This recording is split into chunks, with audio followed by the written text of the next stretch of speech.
नमस्कार मित्रों, आप सभी का स्वागत है आज की करंट अफेयर्स की क्लास में, जिसमें हम लोग बातचीत करेंगे कुछ महत्वपूर्ण करंट अफेयर्स के वो बातें जो आपकी परीक्षा की दृष्टि से इम्पोर्टेंट है। तो चलिए शुरुआत करते हैं आज के करंट अफेयर्स के सवालों की। सवाल से पहले देखिए, कुछ बातें आप सबके लिए है। तेरे गिरने में तेरी हार नहीं, क्योंकि तू आदमी है, अवतार नहीं। तो मेरे मित्रों, गलती किसी से भी हो सकती है, गिरकर उठना ही इंसान की पहचान है, अकड़ना मुर्दों की पहचान है।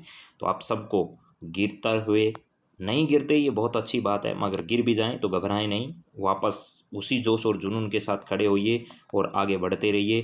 तो तेरे गिरने में तेरी हार नहीं, क्योंकि तू आदमी है, अवतार नहीं। तो गलतियां इंसान से ही होती है, अपनी गलतियों से उबर कर ही आप जीवन में बहुत कुछ हासिल कर सकते हैं।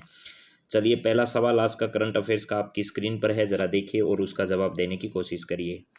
अंबाजी तीर्थ धाम में 51 शक्तिपीठों का परिक्रमा उत्सव अभी मनाया जा रहा है, जहां दुनिया का सबसे बड़ा लाइट एंड साउंड शो जो है वो आयोजित किया जा रहा है। यह किस राज्य में स्थित है, ऐसा आपको बताना है।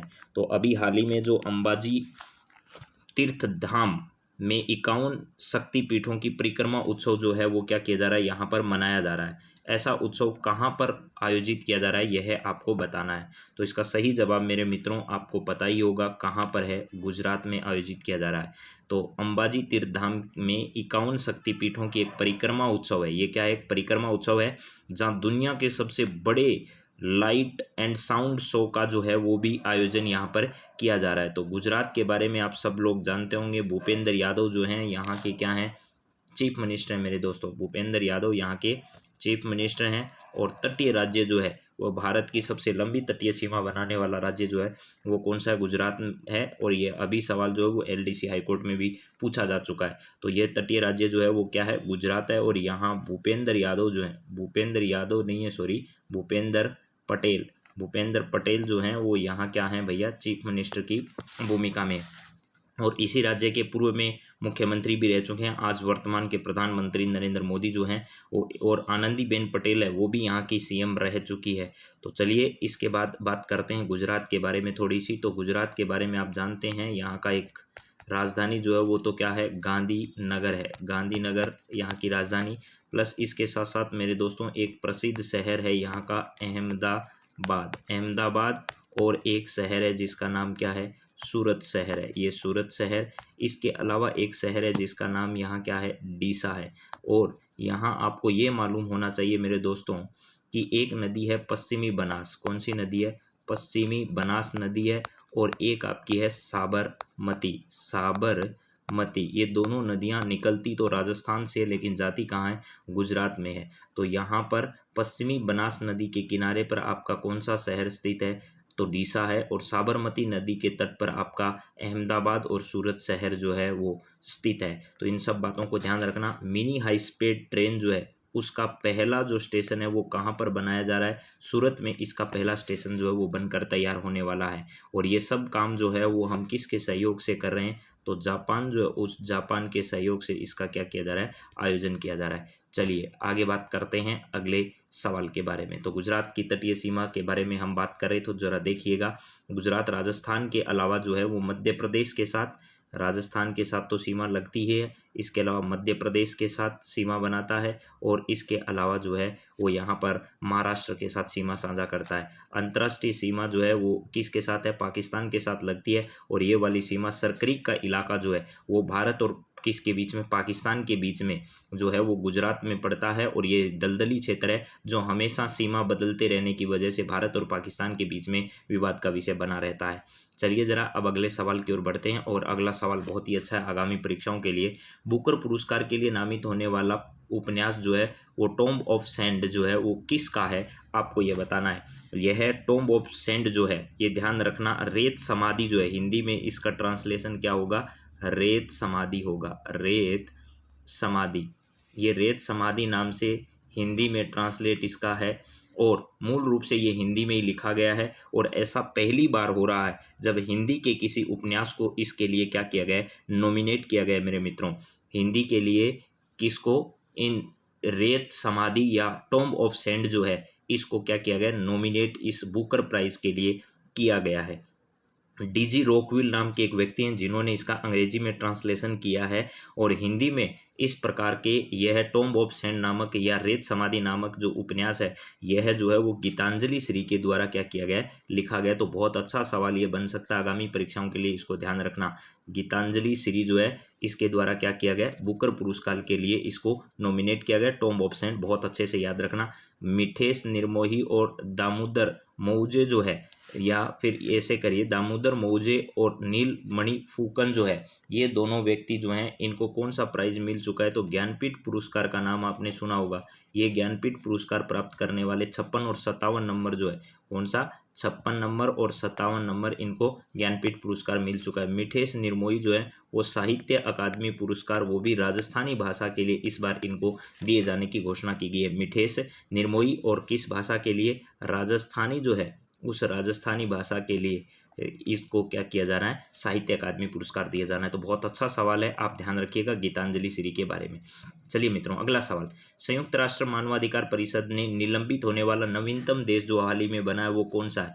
तो देखिएगा, इससे पहले लीबिया जो देश है उसको और संयुक्त राष्ट्र मानवाधिकार परिषद से बाहर कर दिया। उसके बाद सबसे नवीन सदस्य जो हाल ही में है वो रूस बन चुका है, जिसको इससे क्या कर दिया गया है, बाहर कर दिया गया है। और आपको ये भी ध्यान रखना, इसमें यूएनएस यानी संयुक्त राष्ट्र संघ में जो है मानवाधिकार परिषद में इस पर वोटिंग हुई। भारत जो है वो इस वोटिंग में हिस्सा नहीं लिया, यानी भारत ने कहा कि हम सिर्फ शांति के समर्थक हैं, जो शांति की बात करेगा हम उसके साथ हैं। तो भारत ने ना तो इसके पक्ष में वोट किया और ना ही इसके विपक्ष में वोट किया। चाइना जैसे देश हैं उन्होंने इसके विपक्ष में वोट किया, लेकिन रूस हमेशा से कहता है कि भारत हमारा अच्छा साथी है, और भारत भी हमेशा रूस के साथ अच्छे संबंध रखता है। एक ज़माना था जब, याद होगा, चाइना ने हम पर आक्रमण किया, इधर पाकिस्तान ने जब आक्रमण किया, उस समय हमारे साथ दुनिया भर में खड़ा रहने वाला एक मुल्क था जिसका नाम क्या था, रूस था। तो आज भारत उस एहसान को कैसे भूल सकता है। तो भारत जो है उसने कहा भाई हम जो है वो शांति के क्या हैं, समर्थक हैं, और शांति की जो बात करेगा उसके साथ हम खड़े हैं। तो जल्द से जल्द युद्ध क्या होना चाहिए, समाप्त होना चाहिए, और शांति की बात होनी चाहिए। नरसंहार किसी भी मसले का हल नहीं है। आप मानवता के बचाव के लिए, मानवता की रक्षा के लिए शांति चित होकर बातचीत करें, और बातचीत में हम आपका पूरा साथ देंगे, ऐसा भारत की ओर से कहा गया है। तो संयुक्त राष्ट्र मानवाधिकार परिषद में निलंबित होने वाला जो देश है वो कौन सा बन चुका है, रूस बन चुका है। इससे पहले कौन सा था, लीबिया था। चलिए अगले सवाल के बारे में बात करें।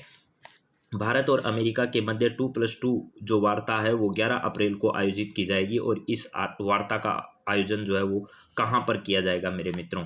तो देखिएगा, 11 अप्रैल सोमवार का दिन है, और इस दिन भारत और अमेरिका के बीच में ये 2+2 डायलॉग जो होता है मेरे मित्रों, इसमें दो स्तर के मंत्री जो हैं वो भाग लेते हैं। एक तो कौन से, रक्षा मंत्री जो होते हैं वो इसमें भाग लेते हैं, एक इसमें विदेश मंत्री जो होते हैं वो भाग लेते हैं। तो ये दो भारत के महत्वपूर्ण व्यक्ति जो होते हैं वो भाग लेते हैं। विदेश मंत्री और रक्षा मंत्री जो है वो इनके मंत्रालय के बीच में ये 2+2 वार्ता जो है वो आयोजित की जाती है। तो रक्षा मंत्रालय में राजनाथ सिंह, और इस विदेश मंत्रालय में कौन है, हमारे एस जयशंकर साहब है। ये दोनों जो हैं इनकी नेतृत्व में ही अभी भारत और अमेरिका के बीच में 2+2 डायलॉग जो है वो 11 अप्रैल को क्या होने वाला है, आयोजित होने वाला है। तो इसका आयोजन कहाँ होगा, भारत में इसका आयोजन नहीं होगा। इसका मतलब नई दिल्ली और हैदराबाद इसके सही जवाब नहीं है। तो इसका आयोजन मेरे मित्रों वाशिंगटन डीसी में किया जाएगा, यानी वाशिंगटन डीसी जो है यूएसए की क्या है, राजधानी है। वहाँ पर व्हाइट हाउस है, और जो बाइडेन सरकार जो है उसके साथ ऐसी बातचीत जो है,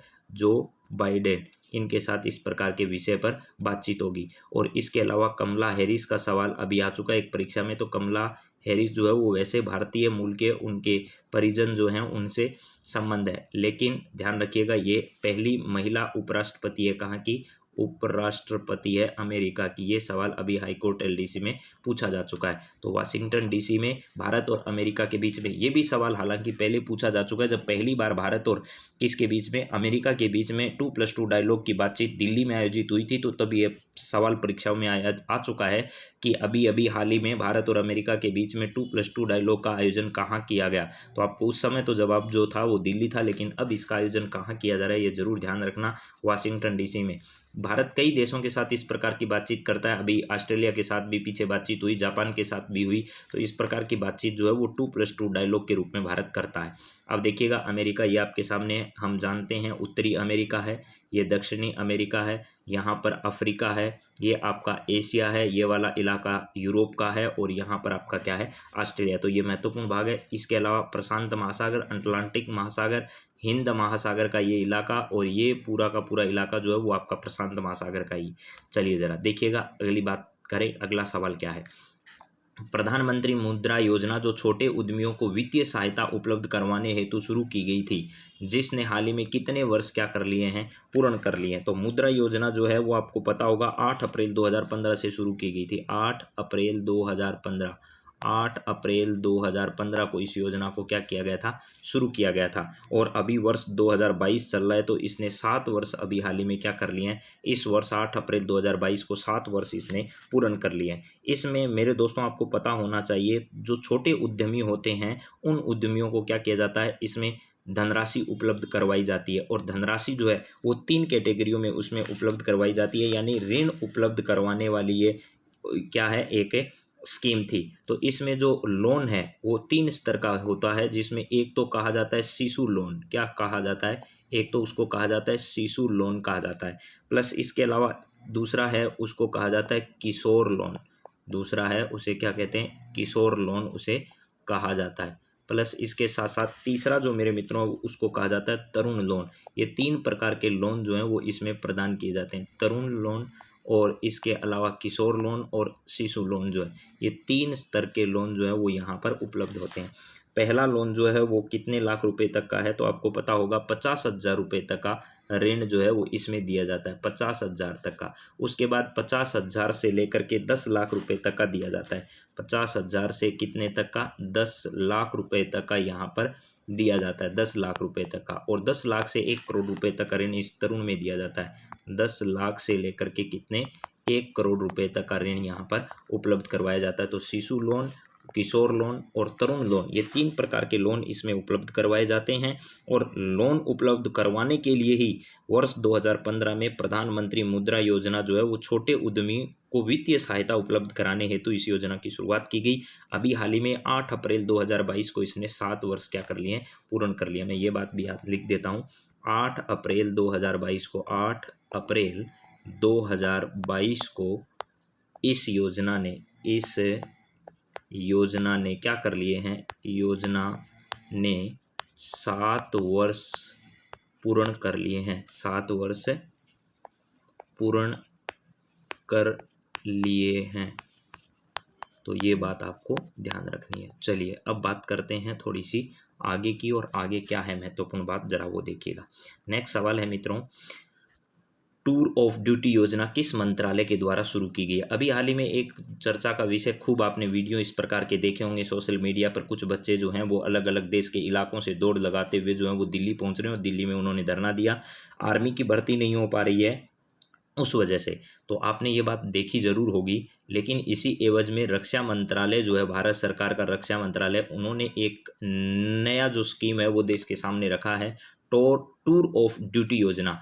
अगर जहां हमें समय लग रहा है, हम उन चीज़ों को पूरा नहीं कर पा रहे हैं, या फिर बढ़ती हुई जो हमारा रक्षा बजट है उसको ध्यान में रखते हुए सरकार ने ये फैसला किया कि हम अब 3 साल के लिए क्या करेंगे, 3 वर्ष के लिए अब हम इस प्रकार सैनिकों की भर्ती करेंगे, वो भी संविदा पर आधारित होंगे। ये पहले से कहा जा रहा है, संविदा आधारित 3 वर्ष के लिए सैनिकों की जो है वो भर्ती की जाएगी। इस 3 वर्ष में उन्हें ट्रेनिंग दी जाएगी, प्लस 3 वर्ष तक उनको सेवाएं ली जाएगी। उसके बाद वो निजी क्षेत्र में अपनी सेवाएं क्या कर सकते हैं, प्रदान कर सकते हैं। निजी क्षेत्र में कहीं भी रक्षा से जुड़ा हुआ कोई काम है, उस निजी क्षेत्र में अपने अनुभव है वो प्रदान कर सकते हैं और वहाँ पर वो कार्य कर सकते हैं। तो अभी हाल ही में टूर ऑफ ड्यूटी योजना जो है वो सैनिकों के लिए 3 वर्ष की जो संविदा भर्ती है उसमें भर्ती होने के लिए रक्षा मंत्रालय द्वारा इस प्रकार की योजना जो है वो जल्दी लागू की जा सकती है, ऐसा रक्षा मंत्रालय ने कहा है। और इस बारे में जो है वो विचार चल रहा है। वित्त मंत्रालय नहीं, गृह मंत्रालय नहीं, विदेश मंत्रालय नहीं, रक्षा मंत्री हमारे कौन हैं, तो आपको बता दिया, राजनाथ सिंह जी हैं। राजनाथ सिंह जो हैं वो हमारे क्या हैं, रक्षा मंत्री हैं, और ये लखनऊ से, उत्तर प्रदेश से जो है वो आते हैं। तो चलिए अब बात करते हैं और आगे की। आपको इतना ही ध्यान रखना है, टूर ऑफ ड्यूटी योजना जो है वो संबंध किससे है, रक्षा मंत्रालय से है, और किस लिए शुरू की गई ये मैंने आपको बता दिया। अलेक्जेंडर वुसिच किस देश के राष्ट्रपति बनने जा रहे हैं। तो अभी होने वाले चुनाव में यहाँ पर इन्होंने भारी बहुमत से अपने क्या किया, अस्तित्व साबित किया। अलेक्जेंडर वुसिच किस देश के राष्ट्रपति बनने जा रहे हैं। तो ध्यान रखिए मेरे मित्रों, जो सर्बिया देश है, उस सर्बिया के, आपने सर्बिया के नोवाक जोकोविच का नाम सुना होगा, उसी देश से आपको पता होगा सर्बिया के नए राष्ट्रपति जो हैं वो बने हैं अलेक्जेंडर वुसिच। तो आपसे अगर पूछा जाए तो इस बात में ध्यान रखना, फ्रांस नहीं है, जर्मनी नहीं है, वुसिच, अलेक्जेंडर वुसिच किस देश के राष्ट्रपति बने हैं। तो सर्बिया जो है उस देश के नए राष्ट्रपति हैं वो बने हैं। आपको ज़्यादा डिटेल में इनमें जाने में ज़रूरत नहीं है, क्योंकि आरएस जैसी परीक्षाओं में भी सीधे ऐसे सवाल आए हैं। अभी आपने लास्ट एग्जाम जो हुआ है उसमें देखा होगा कि किसी देश का अगर प्रधानमंत्री और राष्ट्रपति जो नवीन नियुक्त हुए हैं उसके संबंध में 3 सवाल आए थे। अभी आरएस प्री का जो एग्ज़ाम लास्ट ईयर हुआ है वो आपने देखा हो तो ऐसे उस तरह के एग्ज़ाम में इस तरीके के सीधे सवाल पूछे जाते हैं। हालांकि छोटे एग्ज़ाम में जो है वो इस तरीके के सवाल भी नहीं आते हैं, उसमें राजस्थान और इंडिया तक ही आगे वाला सीमित रहता है। चलिए आगे बात करते हैं। गुलजार अहमद किस देश के कार्यवाहक प्रधानमंत्री बनाए गए। तो हमारा जो पड़ोसी है जिसकी जो इमेज है वो कुत्ते के जैसी है भैया। किस जैसी है, कुत्ते जैसी इमेज का मतलब ये है कि उसकी फ़ोटो ही है जो है वो किस के जैसी है, कुत्ते की जैसी आकृति वाला देश कौन सा है। तो वो है आपका पाकिस्तान, नापाक, और वो कौन है, पाकिस्तान है। वहाँ पर अभी उठापटक चल रहा है लगातार, वहाँ पर अविश्वास प्रस्ताव, फिर संसद, फिर कोर्ट, ये कोर्ट कचहरी वाला मामला जो है वो वहाँ पर अभी भी ख़त्म नहीं हुआ है। तो गुलजार अहमद को क्या कर दिया गया है, वहाँ पर एक बार कार्यवाहक प्रधानमंत्री बना दिया गया। हालांकि जब इन्होंने इस प्रकार का काम किया था तो अविश्वास प्रस्ताव का सामना नहीं किया, तो विपक्षी पार्टी सुप्रीम कोर्ट चली गई और सुप्रीम कोर्ट ने फैसला दिया कि भाई आप अविश्वास प्रस्ताव जो है वो क्यों नहीं रख सकते। उपाध्यक्ष जो थे यहाँ के, उनको क्या कर दिया, उसके निर्णय के खिलाफ जो है वो कोर्ट गए और कोर्ट ने ये कह दिया आपको ये तो साबित करना पड़ेगा। लेकिन ये घटनाक्रम अभी भी चल रहा है। तो देखिए गुलजार अहमद को अभी हाल ही में जो है इमरान खान सरकार के द्वारा क्या किया गया, पाकिस्तान के यहाँ पर कार्यवाहक प्रधानमंत्री जो हैं वो बनाए गए हैं। और पाकिस्तान की राजधानी क्या है, इस्लामाबाद है, इस्लामाबाद है। और इस्लामाबाद जो है वो अभी हाल ही में चर्चा में इसलिए आई थी मेरे दोस्तों, आपको पता होगा कि अगर शोर जो हमारा प्रदूषण है उस प्रदूषण के हिसाब से अगर बातचीत की जाए तो आपको ये मालूम होना चाहिए कि सबसे प्रदूषित शहर जो है वो कौन सा है। ढाका बांग्लादेश की राजधानी है, उसके बाद मुरादाबाद जो उत्तर प्रदेश भारत का है, और तीसरा शहर जो है वो कौन सा है, इस्लामाबाद है। यानी थर्ड सबसे शोर प्रदूषण में सबसे प्रदूषित जो शहर है उसका नाम कौन सा है, तो उसका नाम जो है वो इस्लामाबाद है। आपको ध्यान रखना है, उज्बेकिस्तान किर्गिस्तान नहीं है, पाकिस्तान इसका सही जवाब होगा। चलिए नेक्स्ट सवाल के बारे में बात करें तो अगला सवाल आपकी स्क्रीन पर क्या है जरा देखो। आयुष मंत्रालय के तत्वाधान में 9 से 10 अप्रैल को विश्व होम्योपैथी दिवस के अवसर पर 2 दिवसीय वैज्ञानिक सम्मेलन कहाँ आयोजित किया जा रहा है। हमारे आयुष मंत्री सर्वानंद सोनेवाल हैं भैया, पहली बात तो ये याद करो,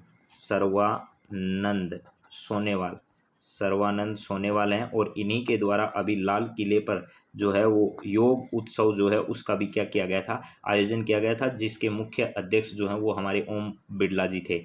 तो आयुष मंत्रालय के तत्वाधान में 9 से लेकर के 10 अप्रैल जो है वो विश्व होम्योपैथी दिवस के अवसर पर 2 दिवसीय वैज्ञानिक सम्मेलन का आयोजन किया जा चुका है। और इसका आयोजन कहाँ पर किया गया अभी हाल ही में ये बताना है। तो इसका भी आयोजन नई दिल्ली में अभी हाल ही में किया गया। तो हमारे आयुष मंत्री कौन है, सर्वानंद सोनेवाल हैं। इनके द्वारा अभी हाल ही में लाल किले पर क्या किया गया था, लाल किला जो है यहाँ पर आपको पता होगा योग उत्सव जो है, योग उत्सव उसका आयोजन किया गया। योग उत्सव का आयोजन जो है वो यहाँ पर किया गया था। तो आप ये बात भी ध्यान रखिएगा। चलिए बात करते हैं अगले सवाल में।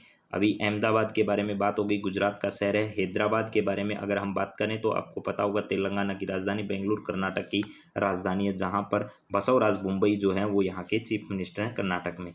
चलिए नेक्स्ट सवाल अगर देखा जाए तो आपके सामने क्या है जरा बताइए। ये है केंताजी ब्राउन जैक्सन किस देश की प्रथम अश्वेत महिला जज बनने का अवसर इन्हें प्राप्त हुआ है। केतांजी ब्राउन जैक्सन जो है वो पहली बार अमेरिका ने इस प्रकार का कीर्तिमान स्थापित किया है। बाइडेन सरकार के द्वारा इन्हें क्या किया गया है, केतांजी ब्राउन जैक्सन को अभी प्रथम अश्वेत महिला जज होने का गौरव प्राप्त हुआ है। तो ये बड़ा जो है वो ताकतवर मुल्क होने की वजह से आपसे परीक्षाओं में चर्चित जो है वो पूछे जा सकते हैं। तो अमेरिका में ऐसा अभी हाल ही में हुआ है, वो ध्यान रखना। और पीछे मैंने होम्योपैथी डे के बारे में बताया, तो आरोग्य के लिए जन विकल्प जो है इस प्रकार की उसकी अभी थीम रखी गई थी। तो अभी आप अमेरिका के बारे में ध्यान रखिएगा। जो बाइडेन इस प्रशासन के द्वारा ऐसी नियुक्ति जो है वो अभी हाल ही में की गई है। और एक आपको भारतीय महिला है जिसका नाम है शेफाली, उसको जो है वो नीदरलैंड के अंतर क्या किया गया था, नीदरलैंड में राजदूत बनाया गया था, राजदूत नीदरलैंड में अभी हाल ही में बनाया गया है। तो ये सब बात आप जानते हैं। नीदरलैंड है, यहाँ पर ऑस्ट्रेलिया है, ब्रिटेन है, लेकिन अमेरिका में पहली महिला अश्वेत महिला है जिसे जज बनाया गया है, वो आप लोग ध्यान रखिएगा। नाम केतांजी ब्राउन जैक्सन है, जिसके बारे में हम लोग थोड़ा विस्तार से भी देख लेते हैं। आपके सामने ज़रा देखो, ये रहा केतनजी को हार्वर्ड में रहा चलते मिली थी सलाह, दृढ़ रहना, उससे जीवन बदल गया। तो यहाँ पर अमेरिकी सुप्रीम कोर्ट की पहली अश्वेत जज केतनजी बनी है। यहाँ पर सुप्रीम कोर्ट के केतनजी ब्राउन जैक्सन पहली अश्वेत महिला जज बन गई है। यह सख्त फैसले के लिए जानी जाती है। जैक्सन अपीलीय न्यायाधीश रही है। जैक्सन के माता पिता सरकारी स्कूल में टीचर्स थे, पति डॉक्टर हैं, उनकी 2 बेटियां हैं। जैक्सन अपने संघर्ष के दिनों को याद करते हुए उन्होंने बताया कि अंडर ग्रेजुएशन के दौरान एक रात में हार्वर्ड यूनिवर्सिटी में यार्ड से जा रही थी तो रास्ते में एक अजनबी सामने आकर झुककर खड़ी हो गई। उसने मुझसे शब्द ज्ञान दिया। उसने कहा, तुम दृढ़ रहना। इस पर मैंने पूछा कि क्या वाकई में यहाँ के लायक हूँ, क्या मैं यहाँ अपनी जगह बना सकूँगी। इस पर अजनबी ने कहा, हाँ, तुम बस अडिग रहना। उस शब्द ने मेरी ज़िंदगी बदल दी। मुझे लगता है कि सब ज्ञान चरितार्थ हो गया। यानी ये बात सत्य है मेरे दोस्तों, आपके अंदर अगर ताकत है तो दुनिया आपके सामने झुकेगी। लेकिन 90% नहीं, 99% लोगों की हकीकत यह है कि वो शुरुआती दौर में ही सफल होना चाहते हैं। वो चंद पल में कुछ बड़ा करना चाहते हैं, वो कार्य की शुरुआत में बहुत बड़ा लाभ हासिल करना चाहते हैं, बल्कि ऐसा सच नहीं है। सच यही है कि नींव को मजबूत करोगे तो मंजिल बहुत बड़ी खड़ी हो जाएगी, उसमें कोई दो राय नहीं है। तो चलिए मित्रों, आगे बात करते हैं अगली हमारी बातचीत पर। यहाँ पर आपके सामने नेक्स्ट पॉइंट जो है वो ज़रा देखिएगा क्या है। अगला पॉइंट हमारे सामने जो है वो ये रहा, केतनजी ब्राउन जैक्सन के बारे में। यहाँ पर सारी बातें यहाँ पर लिखी गई है। अमेरिकी सज़ा आयोग के सदस्य के रूप में ये नियुक्त हो चुकी है पहले, तो इसको भी थोड़ा डिटेल से और देख लेते हैं। अमेरिकी सीनेट ने हाल ही में अमेरिकी सर्वोच्च न्यायालय में न्यायाधीश के तौर पर केतनजी ब्राउन जैक्सन की नियुक्ति की पुष्टि की है। इसके साथ ही वे अमेरिकी सर्वोच्च न्यायालय में नियुक्त होने वाली पहली अश्वेत महिला बन गई है। ज्ञात हो, केतनजी ब्राउन जैक्सन ने हार्वर्ड विश्वविद्यालय से लॉ की शिक्षा प्राप्त की है और साथ ही उन्होंने एक सार्वजनिक डिफेंडेंट के रूप में अपनी सेवाएं दी है। इसके अतिरिक्त उन्होंने एक निजी कानूनी फर्म में काम किया तथा उन्हें अमेरिकी सज़ा आयोग के सदस्य के रूप में भी नियुक्त किया गया था। थॉरगुड मार्शल और लॉरेंस थॉम्स के बाद सर्वोच्च न्यायालय में नियुक्त होने वाली वह तीसरी अश्वेत है। इस पद पर नियुक्त होने वाली वह 6ठी महिला बनी है। चलिए ज़रा इसके बाद आगे देखते हैं। और अगला हमारे पास इस प्रकार का टॉपिक जो है वो किससे रिलेटेड है, शौर्य दिवस। 9 अप्रैल को देश में केंद्रीय आरक्षित बल यानी जिसे हम सीआरपीएफ के नाम से जानते हैं, शौर्य दिवस इनके द्वारा मनाया गया। 9 अप्रैल 1965 को सीआरपीएफ की एक छोटी टुकड़ी ने पाकिस्तान ब्रिगेड के आक्रमण को विफल कर दिया था।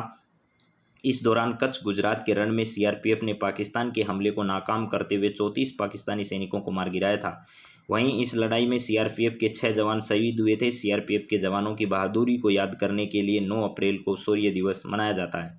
आंतरिक सुरक्षा की दृष्टि से केंद्रीय आरक्षित पुलिस बल यानी सीआरपीएफ भारत का प्रमुख केंद्रीय बल है। सीआरपीएफ की स्थापना क्राउन रिप्रेजेंटेटिव पुलिस के रूप में 27 जुलाई 1939 को की गई थी। 28 दिसंबर 1949 को सीआरपीएफ अधिनियम के माध्यम से केंद्रीय आरक्षित पुलिस बल का निर्माण किया गया था। केंद्रीय आरक्षित पुलिस बल के प्रमुख कार्य क्षेत्र हैं भीड़ पर नियंत्रण, दंगा नियंत्रण, उग्रवाद का विरोध, विद्रोह को रोकने के उपाय, वामपंथी उग्रवाद से निपटना, युद्ध की स्थिति में दुश्मन से लड़ना, सरकार की नीति के अनुसार संयुक्त राष्ट्र शांति मिशन में भाग लेना। ये सभी बातें जो है वो हमारी परीक्षा की दृष्टि से ठीक है, लेकिन आपको ज़्यादा रटने की ज़रूरत नहीं है। चलिए नेक्स्ट बात करते हैं। ये मैं आपको हालांकि पहले पढ़ा चुका हूँ, लेकिन उसके बावजूद भी वापस रिपीट हो जाएगा, कोई दिक्कत नहीं है। विकास और शांति हेतु अंतर्राष्ट्रीय खेल दिवस कब मनाया जाता है, तो 6 अप्रैल का दिन खेल की दिशा में बहुत अच्छा है, क्योंकि एथेंस जो ओलंपिक हुए थे उनकी शुरुआत इसी दिन की गई थी। यह दिवस दुनिया भर के लोगों और समुदायों के जीवन में खेल एवं शारीरिक गतिविधियों में सकारात्मक प्रभाव को पहचानने के अवसर के रूप में माना जाता है। संयुक्त राष्ट्र ने 6 अप्रैल को इस दिवस के रूप में चिन्हित करने का फैसला किया, क्योंकि इस दिन वर्ष 1896 में पहली बार आधुनिक ओलंपिक गेम आयोजित किए गए थे। संयुक्त राष्ट्र महासभा ने वर्ष 2013 में इस संदर्भ में प्रस्ताव पारित किया था। आपके जानकारी के लिए बता दें कि खेल एक महत्वपूर्ण कड़ी है जो समाज एवं समूह के भीतर संबंधों को मजबूत करती है। ये लोगों के बीच एकजुटता एवं आसानी सम्मान स्थापित करते हुए सतत विकास एवं शांति को भी बढ़ावा देता है। खेल किसी भी व्यक्ति के जीवन का एक अभिन्न अंग है। व्यक्ति में शक्ति और शारीरिक फिटनेस के विकास पर इसके सकारात्मक प्रभावों के अलावा इसे एक ऐसे उपकरण के रूप में भी देखा जाता है जो मानव अधिकारों को मजबूत करने में महत्वपूर्ण भूमिका अदा कर सकता है। अभी आपने मोदी जी का एक कार्यक्रम हुआ था, वो परीक्षा पर चर्चा, अगर वो देखा हो तो आपको ये भी पता होगा कि उन्होंने उस कार्यक्रम में ये भी कहा था कि खेल अगर आप नहीं खेलते हो तो आप जीवन बेकार कर देते हो। इसका मतलब ये है कि पढ़ाई के साथ साथ खेल भी जीवन में एक बहुत ज़रूरी हिस्सा है। तो हमें भी अपने स्वास्थ्य पर सबसे ज़्यादा ध्यान देना चाहिए, क्योंकि आज हर परिवार में स्वास्थ्य पर सबसे ज़्यादा जो है वो आर्थिक भार बढ़ता जा रहा है। उसकी वजह से बहुत सारे नुकसान भी होते जा रहे हैं। अभी एक महत्वपूर्ण खबर है, विनय मोहन क्वात्रा, वैसे आपको ये बात बता दी गई है लेकिन एक बार फिर याद रखो, भारत के नए विदेश सचिव बनाए गए, विदेश विभाग में सचिव हैं और उस विभाग के सबसे बड़े प्रशासनिक अधिकारी जो हैं वो बने हैं। नेपाल में भारत के राजदूत विनय मोहन क्वात्रा को हाल ही में नया विदेश सचिव नियुक्त किया गया। 30 अप्रैल 2022 को देश के 34वें विदेश सचिव का कार्यभार ये संभालेंगे।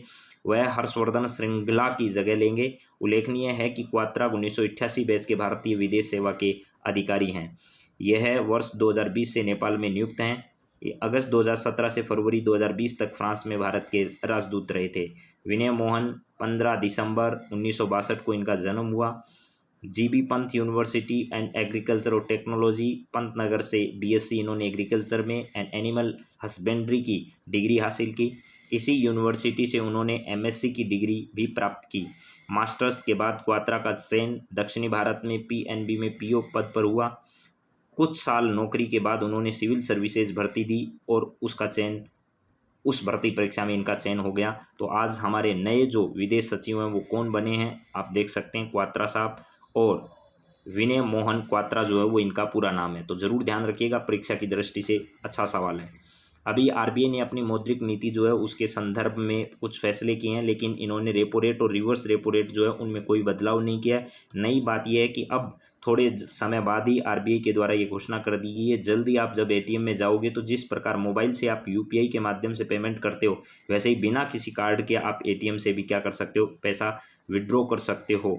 तो ऐसी बात इन्होंने कही है। तो रिवर्स रेट और रेपो रेट जो है उनमें 3.35% बरकरार रखा है, कोई परिवर्तन इन्होंने अभी नहीं किया है। तो ये बातें सब जो है वो आरबीआई के हमारे गवर्नर जो हैं वो शक्तिकांत दास हैं, ये बात ध्यान रखना। और 1 अप्रैल 1935 को मूल रूप से इसकी कलकत्ता में स्थापना की गई, लेकिन 1937 में इसके मुख्यालय को कहाँ पर स्थानांतरित कर दिया, मुंबई में स्थानांतरित कर दिया। एक नया सवाल, ऐसा सवाल आपसे पूछा जा सकता है, भारतीय जूनियर महिला हॉकी टीम जो है वो 9 साल बाद फिर वर्ल्ड कप के सेमीफाइनल में 2 बार की चैंपियन दक्षिण कोरिया को हराया। तो आपसे पूछा जा सकता है कि अभी हाल ही में भारतीय जूनियर महिला हॉकी टीम जो है उसने किस को हराकर सेमीफाइनल में प्रवेश किया था। तो आपको ध्यान रखना है, दक्षिण कोरिया को हराकर भारत ने इसमें सफलता हासिल की है। कौन सा टूर्नामेंट है, तो टूर्नामेंट जरूर ध्यान रखिएगा। यहाँ पर भारतीय टीम बड़ा बदलाव इसमें किया है और सेमीफाइनल में भारतीय टीम जो है वो पहुँच चुकी है। यहाँ पर बहुत अच्छी जानकारियां हैं, लेकिन आपको सिर्फ इतना ही याद रखना है कि भाई दक्षिणी कोरिया को हराकर भारत ने सेमीफाइनल में प्रवेश किया है। अभी मुकाबला जो है वो जारी है। तो चलिए अगली बात करते हैं। अगला हमारे सामने सवाल क्या है, अगला है सर्बिया के राष्ट्रपति अलेक्जेंडर वुचिच। ये मैंने आपको वैसे बता दिया है, लेकिन एक बार फिर अपन बात कर लेते हैं। सर्बिया के क्रेमलिन यानी रूस समर्थित जो राष्ट्रपति हैं वो अलेक्जेंडर वुचिच ने हालिया चुनाव में शानदार जीत हासिल की है। अलेक्जेंडर वुचिच सर्बियाई प्रगतिशील पार्टी से संबंध रखते हैं। उनकी पार्टी वर्ष 2012 में सर्बिया में सत्ता में आई थी और इसके बाद वे देश की सरकार के कई महत्वपूर्ण पदों पर इस प्रकार उन्होंने काम किया। और ज़्यादा जानकारी आपको इसमें पढ़ लेनी है, लेकिन आपके काम की इतनी है कि सर्बिया के नए राष्ट्रपति कौन बने हैं, बस ये पर्याप्त है। कंपटीशन आपको अगर फाइट करना है तो, बाकी सब कुछ रटने से आप लोगों को कोई लाभ होने वाला नहीं है। गुलजार अहमद पाकिस्तान के जो नए कार्यवाहक प्रधानमंत्री जो हैं वो बनाए गए, जस्टिस गुलजार अहमद। ये पूर्व में आपको पता होगा, यहाँ पर पूर्व में गुलजार साहब जो हैं वो पूर्व मुख्य न्यायाधीश रह चुके हैं पाकिस्तान के, ऐसा भी इनके बारे में कहा जा रहा है। पाकिस्तान के ये 27वें मुख्य न्यायाधीश बने हुए थे। तो चलिए अगले सवाल पर बात करें। मानवाधिकार परिषद ने निलंबित किया रूस को, ये बात पूरी डिटेल से मैं आपको बता चुका हूँ, लेकिन एक बार फिर भी सुन लीजिएगा। संयुक्त राष्ट्र सभा में रूस को जो है वो संयुक्त राष्ट्र मानवाधिकार परिषद से निलंबित किए जाने के पक्ष में मतदान किया गया। 193 सदस्यों में से 93 देशों ने रूस के परिषद से बाहर करने के पक्ष में, जबकि 24 ने इस प्रस्ताव के विरोध में मतदान किया। वहीं भारत सहित कई अन्य देशों ने इसमें मतदान प्रक्रिया में हिस्सा नहीं लिया और वे तटस्थ रहे। आपको पता हो कि यूक्रेन में रूस की सैन्य कार्रवाई तथा रूसी सैनिकों द्वारा मानवाधिकार उल्लंघन की घटनाओं के बाद महासभा की आपात बैठक आयोजित की गई। यूक्रेन की राजधानी कीव में रूस के हटने के बाद इसके बाहरी इलाके वूचा में सैकड़ों शव एवं सामूहिक कब्रें मिली थी। ज्ञात हो कि मानवाधिकार परिषद संयुक्त राष्ट्र प्रणाली के भीतर एक अंतर सरकारी निकाय है जो विश्व भर में मानव अधिकारों के संवर्धन व संरक्षण को मजबूती प्रदान करने हेतु उत्तरदायी है। इस परिषद का गठन वर्ष 2006 में संयुक्त राष्ट्र महासभा द्वारा किया गया था। इसने पूर्ववर्ती संयुक्त राष्ट्र मानवाधिकार आयोग का स्थान लिया। इसका गठन 47 संयुक्त राष्ट्र सदस्य देशों से मिलकर हुआ जो संयुक्त राष्ट्र महासभा द्वारा चुने जाते हैं। तो आपको पता होना चाहिए, बस नई बात यह है कि रूस जो है वो मानवाधिकार परिषद से निलंबित हो गया है। इसका मतलब ऐसा सवाल बन सकता है कि हाल ही में कौन सा ऐसा देश है जिसको इसे निलंबित कर दिया गया, तो वो होगा रूस। अब बात करते हैं इतिहास के कुछ महत्वपूर्ण सवाल जो हम लगातार बात करते जाते हैं। सिंध का नकलिस्तान या फिर बाग, नकली बाग कह सकते हैं, हड़प्पा सभ्यता के किस पूरा स्थल को कहा जाता है? तो हड़प्पा सभ्यता के मोहनजोदड़ो जो स्थल है मेरे मित्रों, कौन सा है? मोहनजोदड़ो। उस मोहनजोदड़ो को क्या कहा जाता है? नकलिस्तान के नाम से जाना जाता है। इसका सिंधु सभ्यता या सिंधु का नकलिस्तान किसे कहा जाता है? तो मोहनजोदड़ो जो है उसे कहा जाता है। तो इसका सही आंसर जो है वो मोहनजोदड़ो होगा। चलिए अगले सवाल की ओर बात करें। तो अगला सवाल क्या है जरा देखिए। हड़प्पा सभ्यता के संपूर्ण क्षेत्र किस आकार का था? हड़प्पा सभ्यता का संपूर्ण जो क्षेत्र है वो किस प्रकार का है? तो आपको पता होगा इस प्रकार की त्रिभुजाकार आकृति में है। सिंधु हड़प्पा सभ्यता का पूरा जो क्षेत्र है वो इस प्रकार त्रिभुजाकार आकृति में क्या है? फैला हुआ है। तो इसका सही जवाब होगा त्रिभुजाकार आकृति जो है वो सही आंसर होगी। चलिए अगले सवाल की ओर बात करें। हड़प्पा सभ्यता के अंतर्गत हल से जोते गए खेत का साक्ष्य कहाँ से मिला है? तो एकदम आसान सवाल है और हजारों परीक्षाओं में आज तक आ चुका है और आगे भी आएगा। कालीबंगा जो है वो यहाँ से हल के जूते हुए, और ध्यान रखना अभी एक पीछे एग्जाम में मैंने देखा राजस्थान की परीक्षाओं में ही ये सवाल पूछा जा चुका है कि अग्नि वेदिका के जो प्रमाण है, ये एसआई में पूछा है, किसमें? एसआई की परीक्षा में पूछा गया है कि भाई अग्नि वेदिका के जो हैं वो प्रमाण कहाँ से प्राप्त हुए हैं। अग्नि वेदिका जो है, इस अग्नि वेदिकाओं के प्रमाण भी यहाँ से क्या हुए हैं? प्राप्त हुए हैं। तो कालीबंगा इसका सही जवाब होगा। चलिए नेक्स्ट सवाल की ओर बढ़े। अगला सवाल जरा देखिए। सेंधो सभ्यता की ईंटों का अलंकरण किस स्थान से मिला है? सेंधो सभ्यता की ईंटों का अलंकरण जो है वो किस स्थान से मिला है? तो ईंटों का अलंकरण जो है वो भी कालीबंगा सभ्यता से मिला है। और कालीबंगा सभ्यता जो है वो राजस्थान के हनुमानगढ़ जिले से संबंधित है। राजस्थान, और राजस्थान में भी अगर जिला पूछा जाए तो कौन सा है? हनुमानगढ़ जिला है। हनुमानगढ़ जिला जो है यहाँ पर आपको पता होना चाहिए। एक इसके पास में ही कस्बा स्थित है जिसका नाम क्या है? पीलीबंगा। कालीबंगा के पास ही कस्बा कौन सा स्थित है? पीलीबंगा कस्बा स्थित है। चलिए अगली बात करते हैं। अगला सवाल देखिए। मोहनजोदड़ो कहाँ पर स्थित है? तो मोहनजोदड़ो कहाँ पर स्थित है ये मेरे मित्रों आपको पता होना चाहिए। मोहनजोदड़ो पंजाब में स्थित है या सिंध में या गुजरात में या उत्तर प्रदेश में? तो आपको पता होना चाहिए मोहनजोदड़ो जो है वो कहाँ पर है। इसका सही जवाब आपको पता ही होगा। चलिए अगली बात करते हैं। अगला सवाल हमारे सामने क्या है? यहाँ पर सिंधु सभ्यता में वृहद स्नानागार पाया गया है। वृहद स्नानागार के प्रमाण कहाँ से मिले? बहुत इंपॉर्टेंट सवाल है कि सिंधु सभ्यता में वृहद स्नानागार जो है वो मोहनजोदड़ो से क्या है? प्राप्त हुए। मोहनजोदड़ो से यहाँ पर वृहद स्नानागार जो है वो प्राप्त हुए हैं। ये सवाल बहुत परीक्षाओं में आ चुका है। सिंधु सभ्यता में किस देवता के समतुल्य चित्रांकन मिलता है? किस देवता का? तो आद्य शिव जो है इनके समतुल्य चित्रांकन जो है वो यहाँ सिंधु सभ्यता से क्या होता है? प्राप्त होता है। अगला सवाल है निम्न में से कौन सा हड़प्पा स्थल गुजरात में था? तो आपको पता है लोथल जो स्थित स्थान है वो कहाँ पर है? गुजरात में स्थित है। लोथल के बारे में आप लोग बहुत कुछ जानते हैं लोथल के बारे में, और खूब हमेशा चर्चा में रहा है। डॉकयार्ड जो है उसके प्रमाण, डॉकयार्ड इसके प्रमाण भी यहाँ से क्या है? प्राप्त हुए हैं। तो लोथल आपका सही जवाब। लोथल कहाँ पर है? तो गुजरात जो है यहाँ पर स्थित है। चलिए अगले सवाल के बारे में देखते हैं। अगला सवाल है कि मोहनजोदड़ो को किस एक अन्य नाम से भी जाना जाता है? मोहनजोदड़ो को किस अन्य नाम से भी जाना जाता है? तो मृतकों के टीलों के नाम से भी इसे क्या किया जाता है? जाना जाता है। मृतकों के टीलों के नाम से मोहनजोदड़ो को जाना जाता है। यहाँ पर अगला सवाल है कि भाई हड़प्पा सभ्यता का प्रचलित नाम क्या है? तो सिंधु घाटी सभ्यता जो है, सिंधु घाटी सभ्यता वही इसका सही नाम है। सिंधु सभ्यता, लोथल सभ्यता, सिंधु सभ्यता और सिंधु घाटी की सभ्यता। तो इसमें देखिए दो इसने एक जैसे कर दिए, लेकिन यहाँ काट कर लीजिएगा। सिंधु घाटी की सभ्यता इसका सही नाम है। सिंधु घाटी की सभ्यता अगर दो ऑप्शन ऐसे आते हैं तो आपको ये वाला राइट करना है। सिंधु सभ्यता अकेला जो लिखा है वो नहीं करना, सिंधु घाटी की सभ्यता ऐसा लिखा हो वो सही जवाब होगा। तो मेरे मित्रों, आज की क्लास में हमने बहुत सारी बातें, बहुत सारे सवालों पर बातचीत की है। ऑल द बेस्ट आप सभी को आपकी आगामी परीक्षाओं के लिए। और इसी प्रकार कुछ नए सवाल जो हैं और आपके सामने अच्छे ढंग से प्रस्तुत करने के और पूरी डिटेल के साथ बातचीत करने के लिए आगे से आगे लगातार प्रयास करेंगे। मुझे उम्मीद है आपको ये क्लास पसंद आएगी और अगली क्लास में वापस आपसे मिलते हैं। तब तक have a nice day. Thank you.